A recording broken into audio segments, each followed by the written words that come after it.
Dito na tayo. Nakatulog ako sa bus. Guys, nasa Paris na kami. Yeah! Sobrang saya dito! Sobrang saya. Papunta kayo dito sa Da Nang, Vietnam.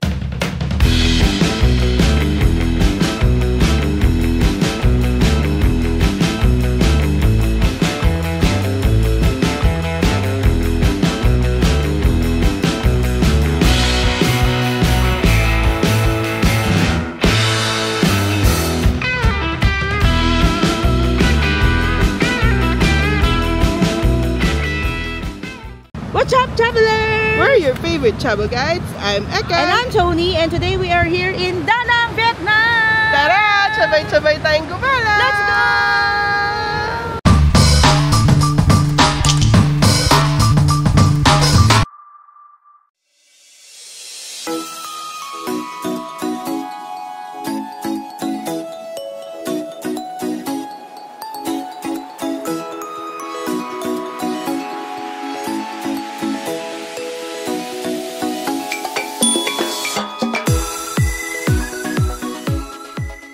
Good morning from Da Nang, Vietnam! Yes, today we're going to Bana Hills. And Sun World! Sasakay kami ng cable car. Yep. So, naglakad lang kami from our hotel going to the meetup place. We booked our Bana Hills tour via Klook. So, kasama dun yung bus and entrance fees na dun sa Bana Hills, pati yung cable car. And kasama din yung Golden Bridge dun sa binook namin sa Klook. So, if you also want to book your tour via Klook, you can use our promo code Job Explorers Klook to get a discount on your booking. Yep, so excited kami kasi it's another adventure. Another day and another food trip. So tara, sabay-sabay tayong gumala. Let's go! Tara na! Meetup place is at Haiyan Hotel, which is just a 3-minute walk from Halina Hotel. And it's right in front of the beach. So lakad-lakad lang kami dito sa beach while waiting for the time, 10:30 AM yung meetup. Sobrang ganda dito.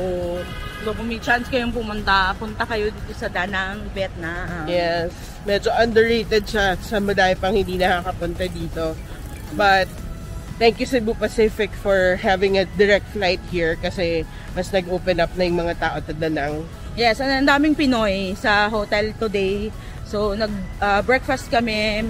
Medyo na-dominate ang mga Pinoy yung breakfast kanina sa hotel. Saya! Guys, tatawid kami. Pagtawid dito ay pusbuhay. Parang pag-ibig nyo. Hindi sigurado. Thank you.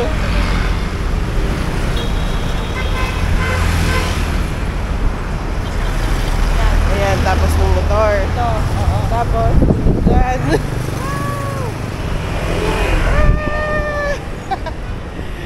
So, buhay pa kami. Very good. So, yung kausap namin for the tour, ka-message ko sa WhatsApp. They're gonna ask you kung saan kayo pwedeng mag-communicate, if WhatsApp or Viber or Telegram. Ayan.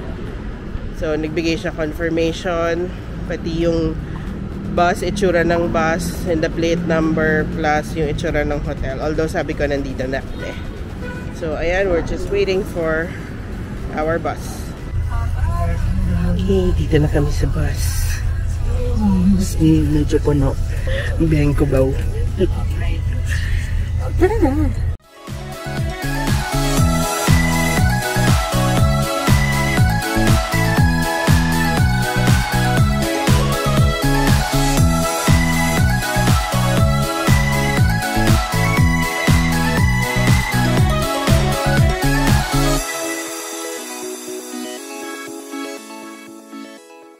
And after 1 hour, Dito na tayo. Nakatulog ako sa bus. Sasakay tayo ng cable car. yep, so yung kinuha namin sa Klook, kasama na yung cable car, yung Golden Bridge. May international lunch buffet pa siyang kasama. And some other attractions. Tara, kukunin namin ang ticket namin.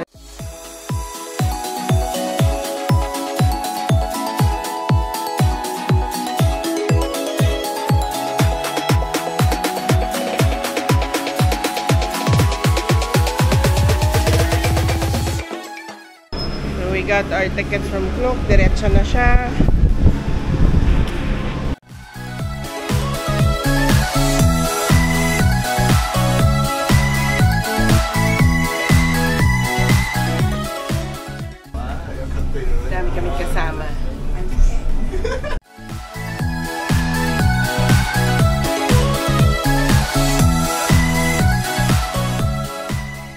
case mahituhin kayo, meron silang Sickness ba? sobrang ganda. Malayo pa kami. Mahaba pa siya. Ganda dito. Nagpa-pop ng ears ko. Wow!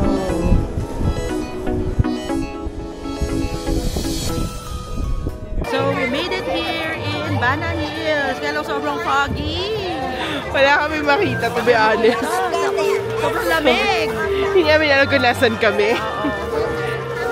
Titingnan namin yung mga attractions kung nasan pupuntahan. So, pero mag-lunch muna tayo kasi anong oras na? 12:30? Almost 12:30 na. Sige, pero hindi namin alam kung saan. We have to look for the lunch place. Sobrang ginaw, guys.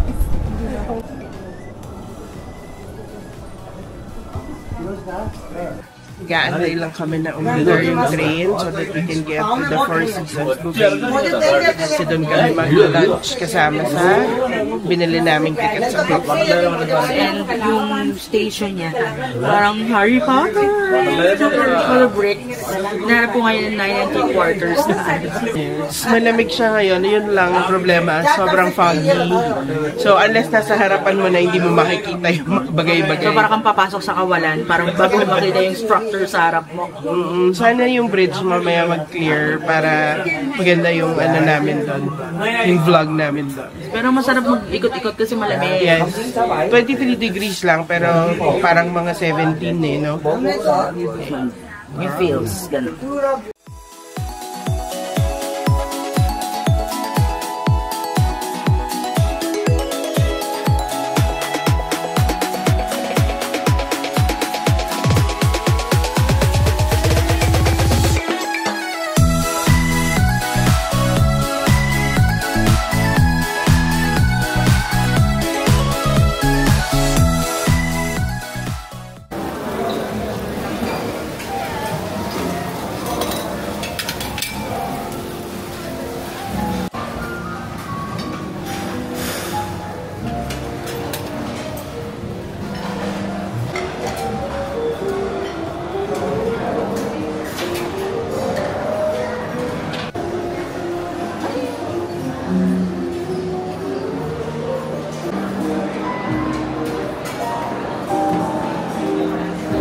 Guys, nasa Paris na kami. Yes!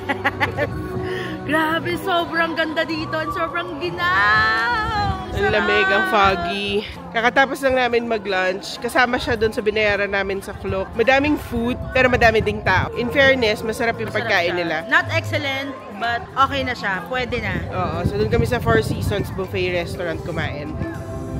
Ikot na kami, hanapin namin ang Golden Bridge.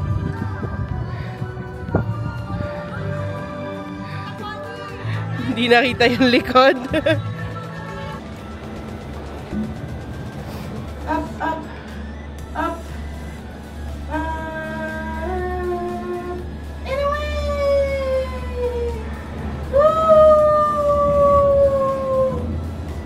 Can't see. Can't see. Dalawa lang kami sa cable car. Yes. Pero wala kang makikita sa labas. Kinain kami ng Fog. up. Grabe yung fog. Pero sobrang ganda. Story time! Medyo naligaw kami. Parang almost an hour natin hinanap yung Four Seasons. Oo, ang hirap hanapin ng restaurant. Sobra. Tapos, ang kulang is yung mga signages. Wala. Marami yung to cable car, to gantong lugar, pero yung Four Seasons, wali! Tapos wala masyadong staff around, so di kami makapagtanong. So, maraming tao, pero sa sobrang laki ng lugar, hindi rin kayo nagkakakita-kita. So, ang daming tours. Hindi namin alam kung dapat ba maaga kayo, kasi kami late na kami, 10:30 yung pick up ng bus namin, and then ang pick up from Banana Hills to the hotel naman is at around, dapat 5 PM nakasakay na kami ng cable car pababa. So around 6 PM siguro yun. Papunta kami ngayon sa Golden Bridge. Golden Bridge. You need to take a cable car para makapunta doon. So handa nyo yung mga paa nyo at pasensya nyo. Sobrang laki nitong lugar. Bawal mainit ulo. Yes. Ay, hindi mainit ulo nyo. Sobrang lamig. So walang time para uminit ang ulo nyo. Ayun. So, tara na. Tara na!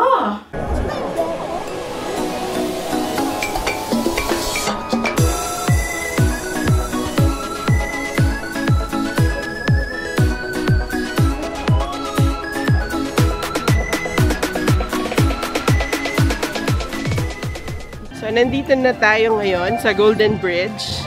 Kaso, kailangan ng konting imagination. Kasi, sa sobrang foggy, wala kami makita. Yung kamay. Amay!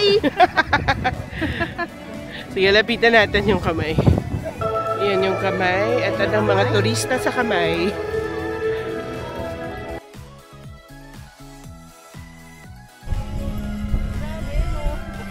Pinagalamin ito yung mga tao. Kala mo mga multo. Sobrang ganda dito. Kahit wala kami masyado makita. Tapos yung mga tao, bigla na yung susulpot. Parang akala nyo galing sa kung saan. So, nandito kami sa Golden Bridge. We'll show you the hand. Wait. Kung makikita. Ayan. May aninag ng kamay. Ayan. Yung kabilang hand nandun. Wala yung nagpapapicture kasi eh.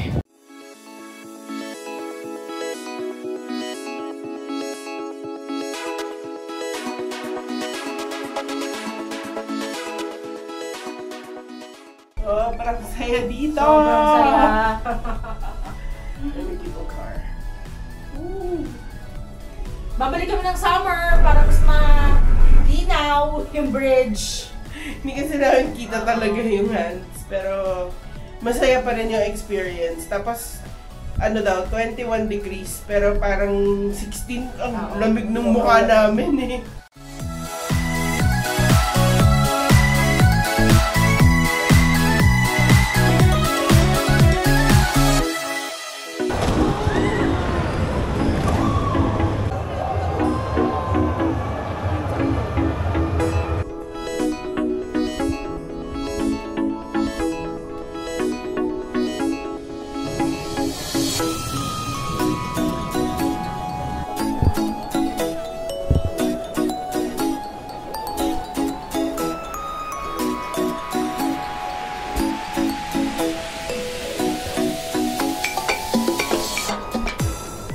Pauwi na kami.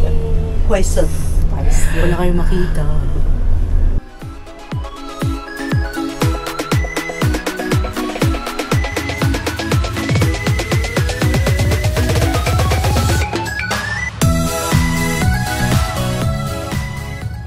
So, dito kami nag-dinner sa Low Pizza. Pizza Low. Tapat ng hotel namin. So, medyo nagsawa kami sa Vietnamese today. We're having 4-cheese pizza, carbonara, and burger. Carbs on carbs on carbs. So, tapat lang to ng aming hotel. And that was our full day at Bunny Hills. Yes, sobrang saya niya. And Beshi, anong pinaka-favorite mo sa trip na to? Una yung weather. Kasi ang lamig doon. And yung cable car. Super na-enjoy ko talaga yung cable car. Although yung second time na sumakay kami, dadalawa lang kami. Medyo ano siya, parang nagda-drop-drop. Rocky. Rocky. May turbulence. Oo, sabi ko, ano ba yan? Parang aeroplano lang.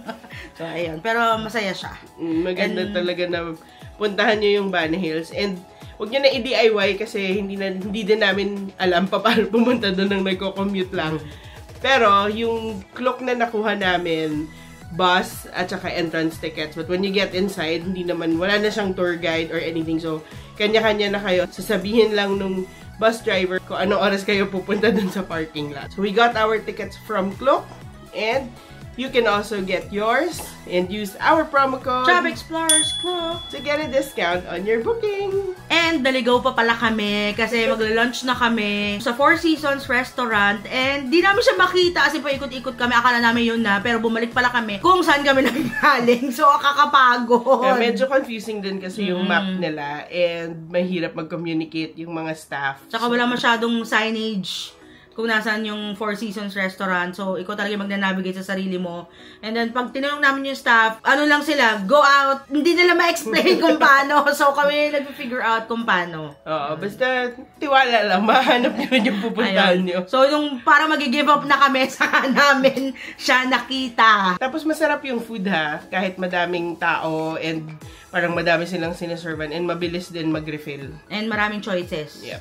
So, lahat yata ng side dishes nandun. And then, may mga roasted duck, chicken, and then pork. Basta, sobrang daming choices. Kayo na yung malilito. Pero sa desserts, kukonti lang yung desserts, pero masarap siya. Yeah. Yung pinakasikat naman na Golden Bridge, medyo mahirap talaga kumuha ng magandang photo, magandang shot kasi madami talagang tao. So, antay-antay lang kayo. Tapos kanina pa, extra challenge kasi foggy, so hindi masyado makita. But if you come naman at a time na clear yung skies and hindi ganun ka-foggy, I guess you'll be able to get a photo. Mag-antay lang kayo na umusod yung mga tao or mawala. Nagbibigayan naman eh.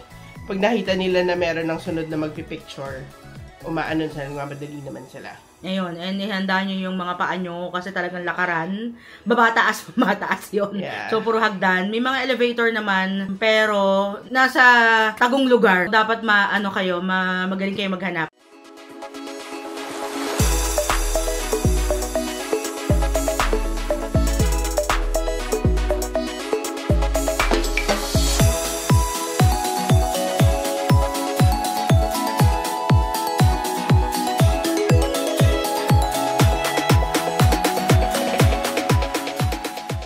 Pauwi na kami. So, after 5 days of traveling to Da Nang, Vietnam, so finally, uuwi na tayo. But, our hearts are so full of good memories. Saya dito sa Vietnam? Super. So, nag-uusap kami ni Chabeka na babalik kami soon. Yeah. And bukas pa dapat talaga yung check-out namin. Since di kami maka-breakfast, binigyan kami ng take-away sa hotel. Sobrang bait nila. Saya. Kakain kami bago kami pumasok sa immigration. Kasi bawal na to.